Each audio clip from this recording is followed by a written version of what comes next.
Greetings, everyone. My name is Dr. Raju Ishwaran. I'm an orthopedic surgeon and I specialize in treating orthopedic sports injuries. I'll be talking to you about the importance of fitness in 40s and beyond, and how best you can try to prevent injuries, which are the commonest reason why most people drop out of a fitness program. Now, the most important thing to do when you're starting a fitness program is to be realistic. While most men want to look like this, and most ladies might want to look like this, it is very important before you start exercising to have well defined, clearly defined, and realistic fitness goals according to your age. These could be simple. These could be something like climbing 4 flights of stairs, lifting a suitcase. If you are very senior, maybe lifting your grandchildren. Something simple, something which you can clearly define. And the most important piece of equipment initially that will help you is a piece of pen and paper.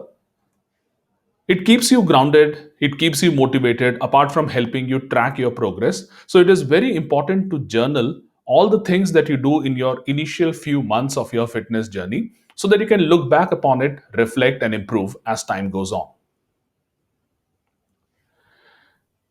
This is a great TED Talk. If you have not seen this TED Talk, I would recommend that you watch this TED Talk by Atul Gawande. Even the experts need help, and guidance in a fitness program is perhaps the best vaccine against any incidental injury. And then you have to invest in the best person whom you think is good in this field. For example, I started my fitness journey when I was 38 years old, and this is my MBBS batchmate from Maulana Azad Medical College, Dr. Raman Shivakumaran. He was Mr. Delhi runner up in 1998, and he's the person who is guiding me in my fitness program. Once you've found a person whom you think can guide you properly, you place your full trust in them and do what he or she tells you. Now, when it comes to injuries, injuries are perhaps the second commonest reason why people opt out of a fitness program, apart from, of course, laziness and lack of motivation. And especially in the age group 40 and above, these injuries are very common due to inflexibility. You can get knee injuries. I see a lot of shoulder and elbow injuries, and of course, the back injuries after doing an improper workout. And what I've observed in my practice, I've summarized this in my guidelines. The common reasons why people get injured are over enthusiasm, having overconfidence, I can lift this much, overtraining. This is again a very common problem. It is always good to walk the middle path. Don't undertrain, don't overtrain. Supplementation. Many people erroneously think that you can just get a good body by protein supplementation and taking all the branch chain amino acids, creatine, glutamine, etc. Sometimes all that you need is a healthy, balanced diet. Impatience. Rome wasn't built in a day. So the desire to have a good looking body in a very short span of time, fueled by all those ads which are going around in social media and even in your neighborhood, get a lean body in 30 days, get a fit body, get a beach abs in 15 days, those things simply don't work. Getting a fit body takes time. And succumbing to peer pressure. So this is particularly common when you're working out in a gym and you see a 20 something kid squatting 100 kilograms or 200 kilograms and you want to replicate that effort. Or maybe even somebody of your own age group doing fitness activities which you think which you can do just because you are the same age. What you have to remember that the best person that you have to compete against is yourself. So listen to your body. Take pain seriously. If pain lingers on for more than 3 to 4 days, seek orthopedic help, seek timely medical help.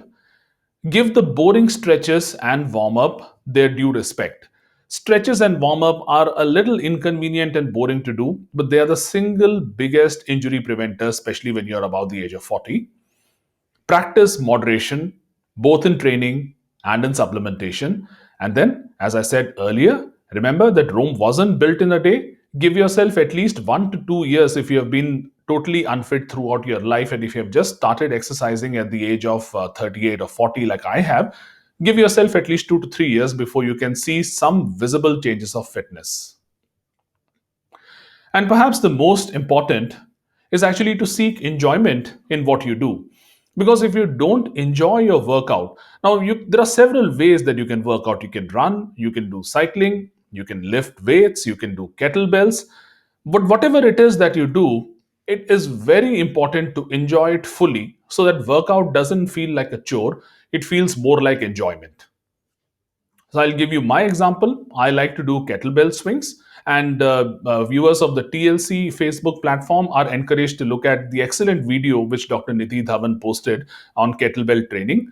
Kettlebells have the practical advantage of occupying less space to no space at all in your home. And with just three kettlebells, 15 pounds, 25 pounds, and 40 pounds, most people with an average build would be able to do all the strength training exercises. Remember that after the age of 40, strength training is nearly as important, if not more, than cardiovascular exercises in your overall fitness. So, happy workouts, all of you. Start exercising. Those of you who are already exercising, step up your tempo, listen to your body, and enjoy your workout. Thank you very much.